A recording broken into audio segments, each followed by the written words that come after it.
आज हम लोग यहाँ पे पढ़ेंगे कॉलरोच लॉ के बारे में।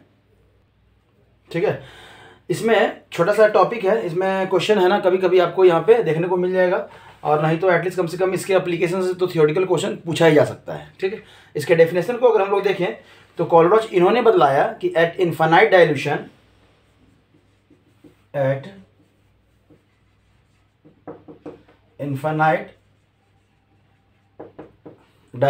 मतलब इनफाइनाइट डाइल्यूशन पे the molar conductivity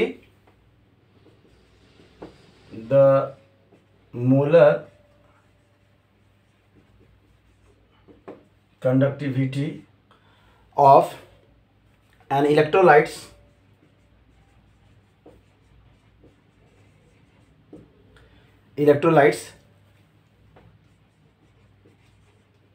can be determined या एक्सप्रेस कर सकते हैं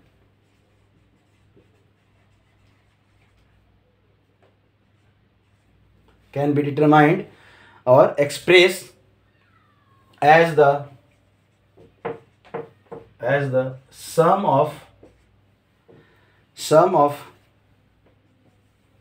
the contribution from its individual ion। ठीक है,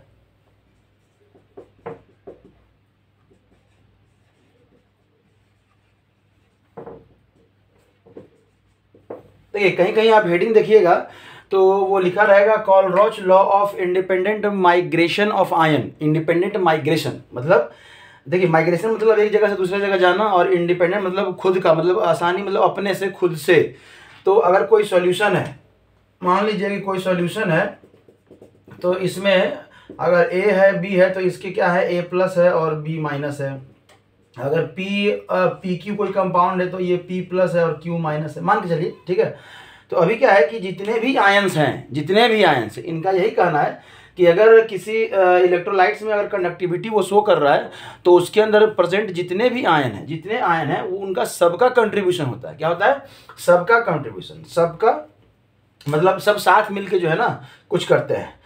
एकता में बल है, हम लोग बचपन में पढ़े ही थे, तो वही यहाँ पे बता रहे हैं कि सबको जो है ना, कोई अकेला कुछ नहीं करता है, सब साथ में मिलके हम लोग करते हैं। ठीक है, तब क्या है, तो और कह सकते हैं कि ये लॉ जो है ना हम लोग क्या क्या बतलाता है, तो this law state that the equivalent, अभी हम लोग मोलर कंडक्टिविटी और इक्विवेलेंट कंडक्टिविटी इसके प्रीवियस वीडियो में हम लोग देखे थे इनफाइनाइट डाइल्यूशन पे आपका। ठीक है, तो state that the equivalent conductivity आपका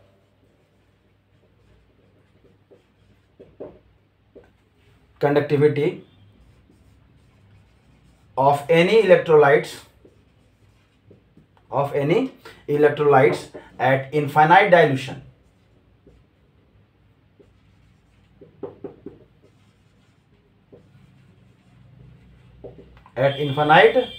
ठीक है, एट इनफाइनाइट डाइल्यूशन, जिसको कि हम लोग सिंबॉलिक फॉर्म में इस तरह से लिखते थे, आपका इक्विवेलेंट और यहाँ पे इनफाइनाइट ऐसे करके। ठीक है,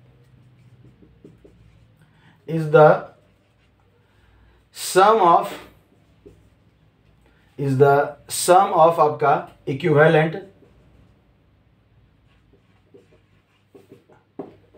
ठीक है, इक्विवेलेंट आयोनिक कंडक्टिविटी, क्या लिखेंगे, ionic conductivity of cation and anion. ठीक है, cation and anion eight infinite dilution,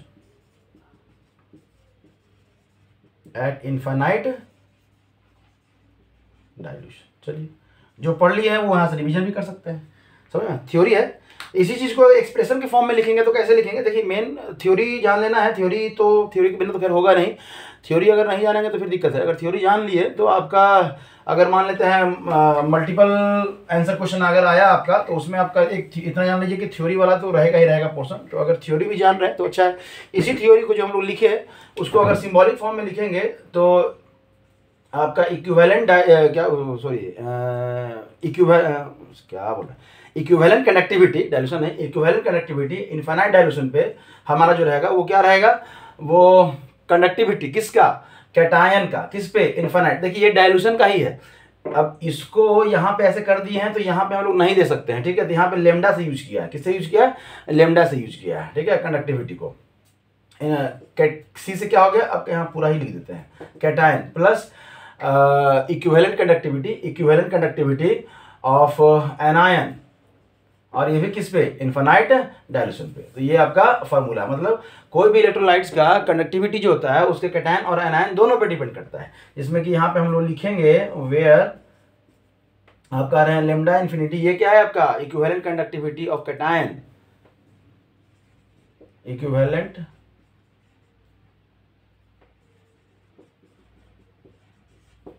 conductivity of cation at infinite dilution, ठीक है, इनफाइनाइट डाइल्यूशन। और ये लेमडा ए इन्फिनिटी, ये जो ए है यहाँ पे पूरा एनायन लिखे हैं, ए जो है वो आपका इक्विवेलेंट कंडक्टिविटी ऑफ एनायन बोलिए एट इनफाइनाइट डाइल्यूशन, ठीक है। यहां तक में कोई दिक्कत नहीं है। तो यही इसी को हम लोग सिंबॉलिक क्या कर सकते हैं, सिंबॉलिक फॉर्म में अगर हम लोग एक क्वेश्चन कैसे हम लोग करें तो ध्यान दीजिएगा कैसे लिखेंगे। मान लीजिए आपका ये एक्सप्रेशन दिया हुआ है, एक इक्वेशन दिया हुआ है, क्या दिया हुआ है, इक्वेशन दिया हुआ है। अगर इसके लिए आप अगर लिखिएगा इक्विवेलेंट कंडक्टिविटी इनफाइनाइट डाइल्यूशन पे, तो आपका क्या होगा, इक्विवेलेंट कंडक्टिविटी किस पे, इनफाइनाइट डाइल्यूशन पे। आपका ये हो गया कैटायन और ये हो गया क्या, एनायन।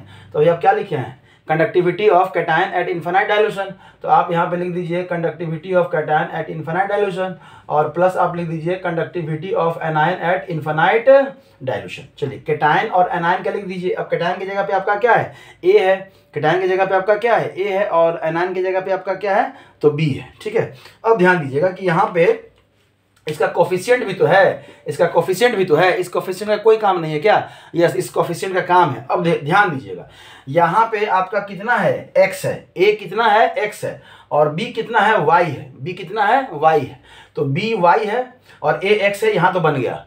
चार्ज इनका कितना आया, तो a पर कितना है, प्लस y चार्ज है। मतलब जितना भाई बचपन में नहीं करते थे, जैसे अगर मान लेते हैं कोई, अगर हम बनाते हैं मैग्नीशियम और क्लोरीन लेते हैं, मैग्नीशियम और क्लोरीन लेते हैं, तो इनका जो है ना वैलेंसी 2 लिखते हैं, इनका 1 लिखते हैं, अक्रॉस मल्टीप्लाई करते हैं, और आप एक फार्मूला लेके आते हैं MgCl2, ठीक है। इसको जब तोड़ेंगे तो यहाँ पे Mg+2 और Cl-, ये देखिए इसके ऊपर मैग्नीशियम के ऊपर जो चार्ज है वो +2 है, और किसके बराबर है, ये क्लोरीन के एटम के बराबर है, कि जितना क्लोरीन का एटम है उतना ही चार्ज है।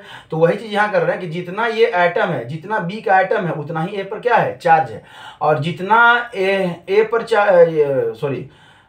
ए का एटम है, जितना ए का एटम है उतना ही बी पर क्या है, चार्ज है। सेम बचपन में करते थे ना, तो यहाँ पे बच्चे लोग कंफ्यूज कर जाते हैं कि किसका चार्ज किसका।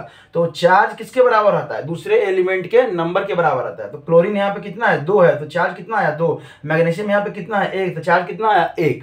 समझ में आया। मतलब कह सकते हैं कि इनका जो आयन है, ये जो आयन है आपका, चार्ज जो है उससे आप क्या कर दीजिए, यहाँ पे डिवाइड कर दीजिए। क्यों डिवाइड किए, इक्विवेलेंट निकाल रहे हैं ना, क्या निकाल रहे हैं, इक्विवेलेंट निकाल रहे हैं। इक्विवेलेंट का क्या होता है, इक्विवेलेंट जो हम लोग निकालते हैं वहां पे क्या होता है उसका, अपॉन चार्ज, अपॉन क्या करते हैं, एन फैक्टर। तो वही एन फैक्टर है आपका यहाँ पे, अपॉन क्या है आपका, एन फैक्टर, ठीक है।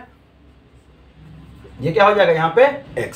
समझ में आ रहा है। इसमें यही खाली समझना था, ये वाला चीज। अगर देखिए बड़ा चीज अगर समझ में नहीं आना, तो छोटा जो पहले पढ़े हैं वो कोई बेकार थोड़ी है, वो कोई रद्दी का टोकरी तो पढ़े नहीं थे आप, उसका यूज कर सकते हैं। तो यहाँ से सिंपल सा एक एग्जांपल लिए, लगभग आप 10 बार बनाए होंगे क्लास 8, 9, 10th में, और इसी चीज को यूज करके यहाँ पे हम समझ गए कि चार्ज इसका जो y क्यों लिख रहे हैं और इसके लिए हम लोग x क्यों लिख रहे हैं। क्यों, एक्चुअली में ऐसे नहीं लिखता है, ऐसे लिखते हैं तो कंफ्यूजन होता है। हम लोग जो वहां पे चार्ज है ना, एन फैक्टर ऐसे लिखते हैं, तो ऐसे लिखिए और ऐसे लिखिए तो आपको समझ में आ जाएगा। क्योंकि चार्ज से हम लोग क्या करते हैं, डिवाइड करते हैं। इक्विवेलेंट कंडक्टिविटी के लिए मोलर कंडक्टिविटी में क्या करते हैं, चार्ज से डिवाइड करते हैं। तो ये आपका मोलर कंडक्टिविटी अगर मानते हैं तो ये क्या है, आपका चार्ज है, चार्ज से क्या कर दिए हम लोग, डिवाइड कर दिए।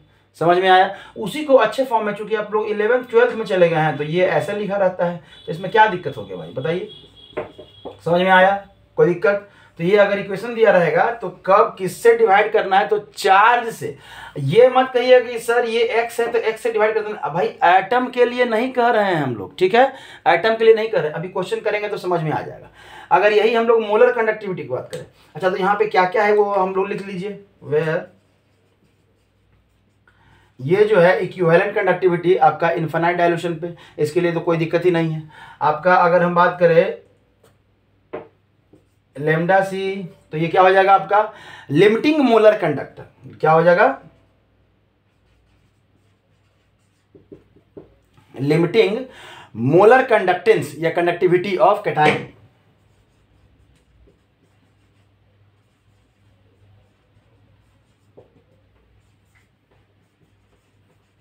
कैटायन, और ये ए हो जाएगा limiting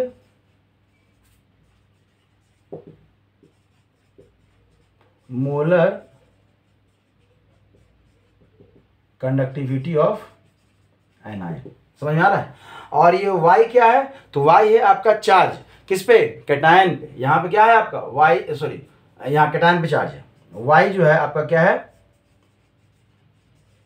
charge on cation. Charge क्या है आपका कैटायन, नहीं दिख रहा है कोई बात नहीं, इसको हम लोग ऊपर में लिख लेते हैं, यहाँ पे हम लोग लिख देते हैं या साइड में यहाँ पे लिख देते हैं कि जो y है आपका क्या है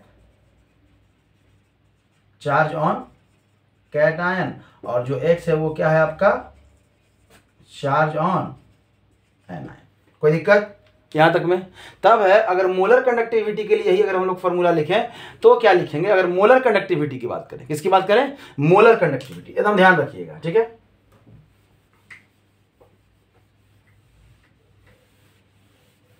सेम फॉर्मूला अगर हम लोग मोलर कंडक्टिविटी के लिए लेंगे तो अब क्या लेंगे,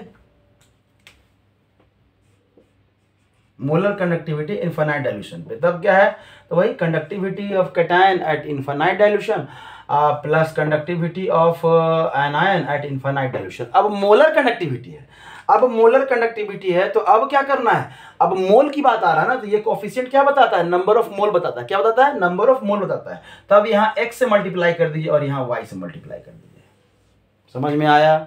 इक्विवेलेंट कंडक्टिविटी, ये मोलर कंडक्टिविटी, ठीक है, कोई दिक्कत। क्वेश्चन करते हैं, समझिएगा। एक छोटा सा क्वेश्चन कर लेते हैं सिंपल सा, जिसमें आपका निकालना क्या क्या है, आपका मोलर कंडक्टिविटी निकालना है और इक्विवेलेंट कंडक्टिविटी निकालना है, ठीक है। चलिए BaCl2 का किस पे, इनफाइनाइट डाइल्यूशन पे। अगर BaCl2 की बात करें, BaCl2 की बात करें, जैसे ही इसको हम लोग इलेक्ट्रोलाइट्स के रूप में यूज करेंगे तो ये Ba+2 और 2Cl माइनस देगा, क्या देगा, 2Cl माइनस देगा। चलिए इक्विवेलेंट कंडक्टिविटी, सबसे पहले हम लोग मोलर कंडक्टिविटी निकालते हैं, ठीक है। मोलर कंडक्टिविटी की अगर हम लोग बात करें किस पे, इनफाइनाइट डाइल्यूशन पे, तो हमारा जो फॉर्मूला था वो molar conductivity of cation plus molar conductivity of anion infinite dilution, और साथ में क्या था उनका कोफिशिएंट था। तो इसका जो कोफिशिएंट है कुछ नहीं मतलब 1 है और इसका तो 2 है, तो यहाँ पे ये कैटायन है तो इसको 1 से मल्टीप्लाई कर दें या नहीं भी करें, और इसको क्या करेगा 2 से मल्टीप्लाई कर दीजिएगा। मतलब आपका जो फॉर्मूला हो जाएगा 1 इंटू, ऑलरेडी दिया हुआ है आपका कितना है 100 है और 20 है, तो यहाँ पे क्या करेंगे 100 से मल्टीप्लाई कर देंगे और प्लस 2 इंटू क्या कर देंगे आपका 50 कर देंगे, तो ये कितना हो जाएगा 100 प्लस 100 हो जाएगा कितना 200, कितना हो जाएगा आपका 200। यहाँ तक में कोई दिक्कत बोलिए, नहीं, सिंपल है। देखिए मोलर कंडक्टिविटी में तो कभी दिक्कत होएगा ही नहीं, समझ में आया। और बाकी अगर मोलर कंडक्टिविटी निकल गया तब इक्विवेलेंट कंडक्टिविटी। आइए यहाँ पे हम बात करते हैं किसका, इक्विवेलेंट कंडक्टिविटी का। इक्विवेलेंट कंडक्टिविटी की अगर बात करें तो आपका कंडक्टिविटी कैटायन का इनफाइनाइट डाइल्यूशन पे प्लस कंडक्टिविटी एनायन का इनफाइनाइट डाइल्यूशन पे, और इक्विवेलेंट कंडक्टिविटी में हम लोग क्या कर रहे थे, चार्ज से डिवाइड कर रहे थे। तो इस पे चार्ज कितना है 2, तो यहाँ पे 2 से डिवाइड कर दीजिए। इस पे चार्ज कितना है, चार्ज इस पे कितना है आपका 1, तो इस पे कितना से 1 से डिवाइड कर देंगे, ठीक है, 1 से डिवाइड करेंगे। हमें पता है कुछ बच्चों के मन में आ रहा होगा कि सर 2 क्लोरीन है तो 2 चार्ज होगा, क्यों नहीं यूज कर रहे हैं वो भी बताएंगे, अभी आप समझ लीजिए, ठीक है। तब क्या है यहाँ पे कि ऑलरेडी आपका दिया हुआ है, इसका कितना दिया हुआ है 100 दिया हुआ है, 100 बाय कितना करेंगे 2 करेंगे और प्लस कितना करेंगे 50/1 करेंगे, मतलब यहाँ पर सॉरी 500 तो नहीं होगा, 50 प्लस 50 कितना हो जाएगा 100। कितना हो जाएगा आपका 100 इक्विवेलेंट कंडक्टिविटी। समझ में आया। मोल का अब है कि सर ये वाला बात बताइए जो आप बताने वाले हैं, तो यहाँ पे हो जाएगा, यहाँ पे हो जाएगा। चलिए अभी कुछ बच्चों का है कि सर यहाँ पे तो 2 - 2 चार्ज है ना, तो 2 चार्ज है। ठीक है, कोई बात नहीं। लीजिए इक्विवेलेंट कंडक्टिविटी यहाँ पे दिखेगा, नहीं दिखेगा, इधर देख लीजिए। आपका है इक्विवेलेंट कंडक्टिविटी आपका, आप निकाल रहे हैं किस पे, इनफाइनाइट डाइल्यूशन पे। इज इक्वल टू, क्या करेंगे, इज इक्वल टू आपका कंडक्टिविटी, आप क्या किए, इनफाइनाइट कंडक्टिविटी किसका, कैटायन का, और प्लस इनफाइनाइट कंडक्टिविटी किसका, एनायन का। सॉरी नीचे इनफाइनाइट लिख दे रहे हैं, किसका, एनायन का। ठीक है, और हम लोग क्या किए, चार्ज से जो है ना डिवाइड कर दिए। क्या किए, चार्ज से डिवाइड कर दिए, चार्ज से डिवाइड कर दिए। कर दीजिए, कितना कर दिए, यहाँ पे 2 कर दिए। क्या कर दिए, 2, क्योंकि यहाँ पे +2 चार्ज है, यहाँ पे कितना है, +2 चार्ज है। और आप कह रहे हैं कि सर यहाँ पे तो क्लोरीन का 2 चार्ज है ना, ठीक है 2 लिख दीजिए, 2 से डिवाइड।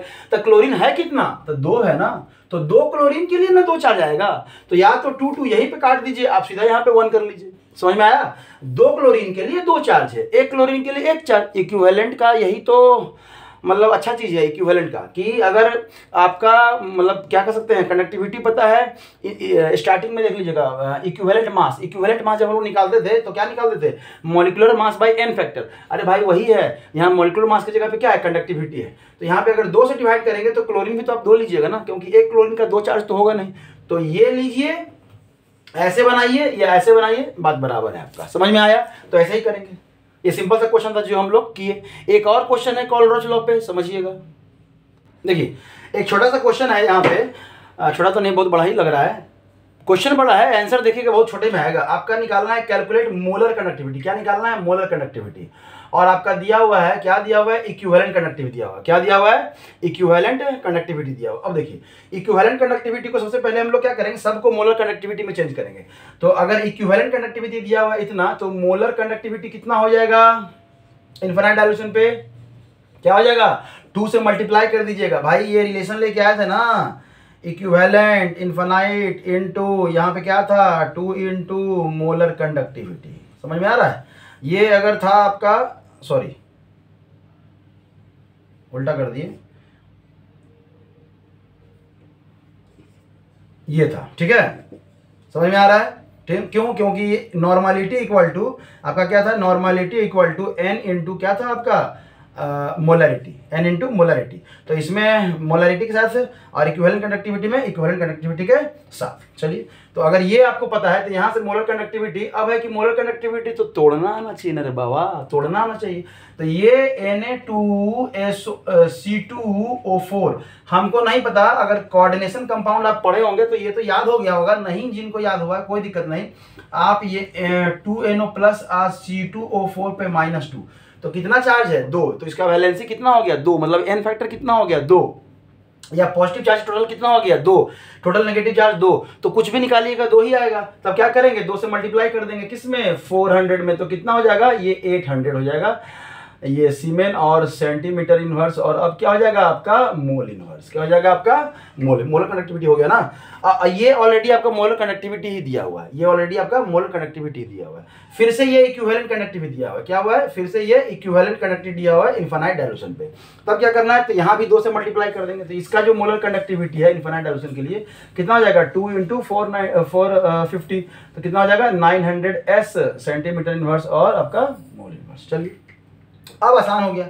अब क्या करना है, आपका मोलर कंडक्टिविटी निकाल देना। क्या निकाल देना है, मोलर कंडक्टिविटी किसका, ऑक्जेलिक एसिड का। किसका, ऑक्जेलिक एसिड का। ऑक्जेलिक एसिड कहते किसको है, ऑक्जेलिक। आधा लोग तो यही नहीं जानते कि ऑक्जेलिक एसिड कहते किसको है। तो H2C2O4, H2C2O4 को क्या कहते हैं, ऑक्जेलिक एसिड कहते हैं। देखिए अब इसका निकालना है आपको मोलर कंडक्टिविटी इनफाइनाइट डाइल्यूशन पे। समझ में आया, ध्यान दीजिएगा।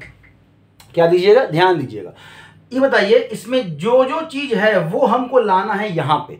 इसको बनाने के लिए हमको क्या चाहिए, तो ये चाहिए। क्यों, क्योंकि इसमें C2O4 है, क्योंकि इसमें C2O4 है। चलिए इसको लिख दीजिए, मोलर कंडक्टिविटी किसका, Na2C2O4। समझ में आया। चलिए तभी क्या है, इसमें H2 भी है, इसमें क्या है, H2 भी है। और H2 आपका कहाँ है, यहाँ पे है। H2 आपका कहाँ है, यहाँ पे है। तो इसको भी लिख दीजिए, प्लस कर दीजिए, मतलब इन दोनों को प्लस करेंगे तो आ जाएगा ना मोलर कंडक्टिविटी किसका, H2SO4 को। अब देखिए ध्यान दीजिएगा कि इन दोनों को जब प्लस करेंगे तो हमारा H2C2O4 तो आएगा, लेकिन ये दो चीज एक्स्ट्रा आएगा, यहाँ से Na2 और यहाँ से SO4 ये एक्स्ट्रा है। तो इसको क्या करना है, इसको हटाना है, क्या कर दीजिए, माइनस कर दीजिए। किसको माइनस कर दीजिए, ये देखिए Na2 यहाँ दिया हुआ है, तो क्या कर देंगे, मोलर कंडक्टिविटी। अरे भाई बचपन में बहुत ऐसा चीज किए हैं, आपको C2O4 चाहिए और H2 चाहिए, तो इन दोनों को क्या करेंगे, ऐड करेंगे, तभी ना हमको H2C2O4 मिलेगा।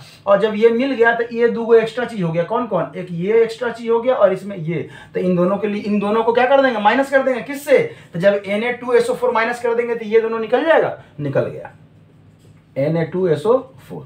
अब तो कुछ है ही नहीं, वैल्यू आपका दिया हुआ है। यहाँ पे आपका देख लीजिए कितना आ गया है 800, और प्लस हो जाएगा इसका कितना है 700, और माइनस हो जाएगा इसका कितना आ गया है 900। आपका कितना हो जाएगा 1500 माइनस क्या हो जाएगा 900, ये कितना बचेगा 600 S सेंटीमीटर स्क्वायर और मोल इनवर्स। समझ में आया, सॉरी इनवर्स ना, इनवर्स, ठीक है। यहाँ पे कोई दिक्कत बोलिए, सब में गलती लिखे हैं, स्क्वायर होगा, ये भी स्क्वायर होगा, ये भी square, centimetre square mole inverse, centimetre square mole inverse, centimetre square mole inverse. समझ में आया, क्योंकि यहाँ ऑलरेडी लिखा है ना, तो इसी को नाम को चेंज किया है, तो वहाँ गलती, स्लिप ऑफ हाथ कह सकते हैं। समझ में आया। अब है कॉलरॉच लॉ का एप्लीकेशन क्या है, क्या क्या एप्लीकेशन है, इनसे हम लोग क्या क्या निकाल सकते हैं। देखिए अगर कॉलरॉच लॉ की बात करें, इनके एप्लीकेशन की बात करें, क्या क्या बात करें, एप्लीकेशन ऑफ कॉलरॉच लॉ, ठीक है। इनका जो एप्लीकेशन है वो क्या क्या है, तो इनके हेल्प से हम लोग कंडक्टिविटी निकाल सकते हैं, किसका, वीक इलेक्ट्रोलाइट्स का, टू कैलकुलेट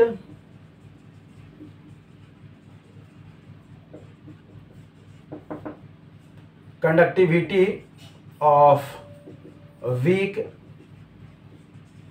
इलेक्ट्रोलाइट्स, ठीक है। दूसरा जो है आप कह सकते हैं कैलकुलेट डिग्री ऑफ डिसोसिएशन, ये क्या कह सकता है, टू कैलकुलेट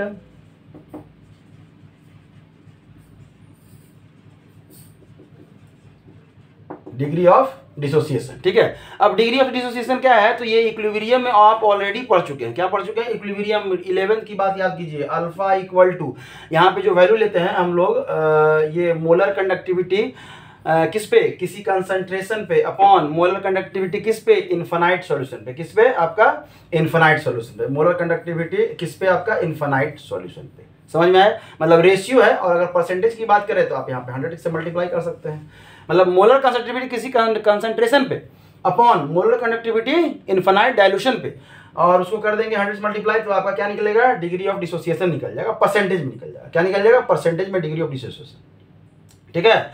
तब हम लोग यहाँ से डिसोसिएशन कांस्टेंट भी निकाल सकते हैं, क्या निकाल सकते हैं, डिसोसिएशन कांस्टेंट, ठीक है। तो कह सकते हैं टू कैलकुलेट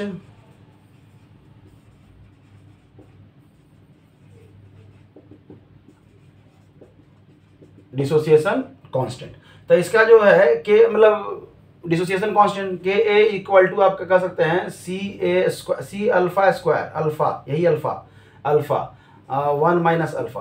देखिए ये इक्विलिब्रियम का पार्ट है, इक्विलिब्रियम वाला अगर आपको नहीं है तो इक्विलिब्रियम वाला वीडियो आप देखेंगे तो वहां से आपका क्लियर हो जाएगा, ठीक है।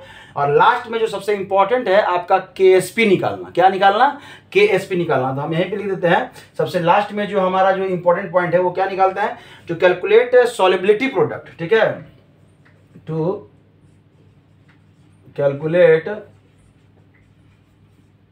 सॉल्युबिलिटी प्रोडक्ट, ठीक है। क्या निकालते हैं हम लोग, सॉल्युबिलिटी प्रोडक्ट, ठीक है, सॉल्युबिलिटी प्रोडक्ट KSP, इसी को हम लोग बोलते हैं KSP, मतलब पार्शियल स्प्रिंगली सॉल्युबल सब्सटेंस का जो है ना हम लोग सॉल्युबिलिटी प्रोडक्ट निकालते हैं।